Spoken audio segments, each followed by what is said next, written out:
Good morning, comic book fans. Welcome back to Comics in 5 Minutes. I'm your ever-loving host, Shorty.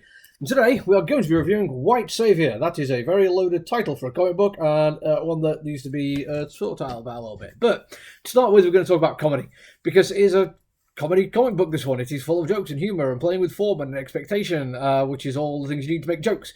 But I'm not usually a fan of funny comic books, if I'm completely honest. I think they can be a little bit childish or puerile and reductive even, but then I was reminded, quite obviously because I'm reading a comic called White Saviour, that one of my all-time favourite movies ever is a comedy movie. It's comedy action, but it's a comedy movie, and it's Big Trouble in Little China, which, having its own White Saviour thing, you kind of need to be thinking in that vein, because Jack Burton, in the movie, is not the hero of it. He's marketed as a hero in a lot of the posters and the trailers, and he certainly thinks he is, with an awful lot of passion, but he's not. He's kind of a bumbling person who has mostly good intentions, but generally does things for terrible, selfish reasons.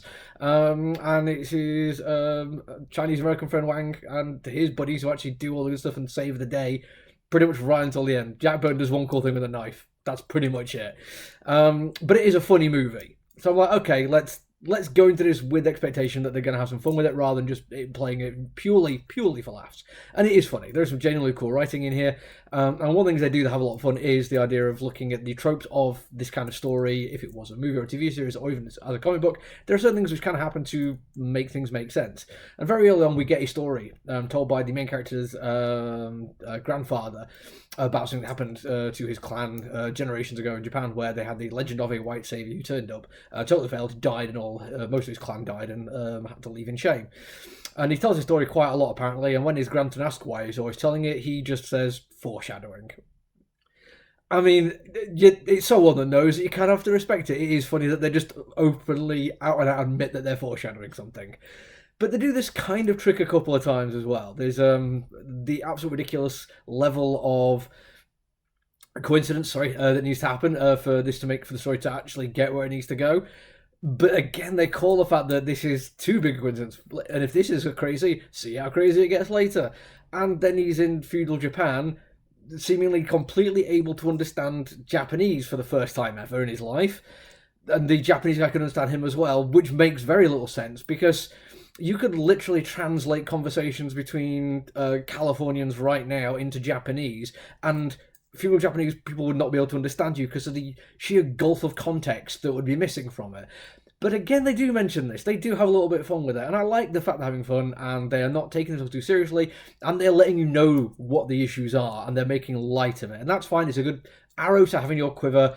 Thankfully, it's not the only one they've got. They also have some genuinely cool writing very early on between three would-be muggers, which I've already shared on Twitter because it just genuinely made me chuckle. But it does have one big sticking point for me, this book, and it's the only one that really bothers me. Some mild critics are maybe not draw too much attention to things, maybe go for a little bit more subtlety. But this one big issue is the actual savior who turns up, because going back to the Jack Burton thing, he wasn't an actual racist.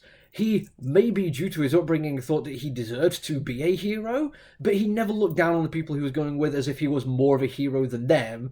It was simply his expectation that he was going to be the hero that was put him into a lot of problems. And also, a lot of the Asian American characters basically took the Michael out of him for it throughout. There's so many jokes at Jack Burton's expense where he doesn't even realise they're at his expense because he is so set in his way that he was supposed to be the hero that he doesn't quite realise that people are making fun of him. And it's brilliant. It's part of the reason I love that story.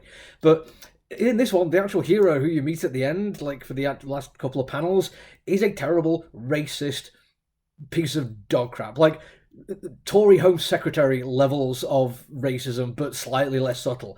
It's crazy, the idea that these people would actually go along with him on the idea that he might save them. Now, yeah, I did say at the beginning, and it is mentioned that there was a legend of this white savior before he turned up, so maybe it's just misplaced sense of believing in something where you have no other hope, maybe. But I'm really hoping in the next issue they get under the skin of that a little bit more and give me more of a reason why these seemingly intelligent, grounded, very talented, skilled people are trusting this bumbling, drunken, racist idiot who hates them. I just feel like that needs to be addressed before I can really take this too seriously. In the last few seconds, artwork is fantastic. There's a really nice bit at the beginning when you get the flashback kind of thing, where it's not really a flashback, it's a remembered story that he's been told on experience, so the artwork is even scratchier and more stylized and a little bit out of joint than the rest of it, and it works perfectly. It really adds to that idea. There's some really nice moments where we get dialogue played around with through paneling and goring, which is really quite nice. It does make it a bit more fun to read rather than just a simple layout, and there's a lot of fun to be had with that kind of thing, and also the colouring and just the line work is fantastic. I have no problem at all with the artwork, no criticism there whatsoever, but I'm really hoping we get a little bit more information on why these people are so willing to go along with the white saviour. It's not like this guy's Tom Cruise turning up in Last Samurai.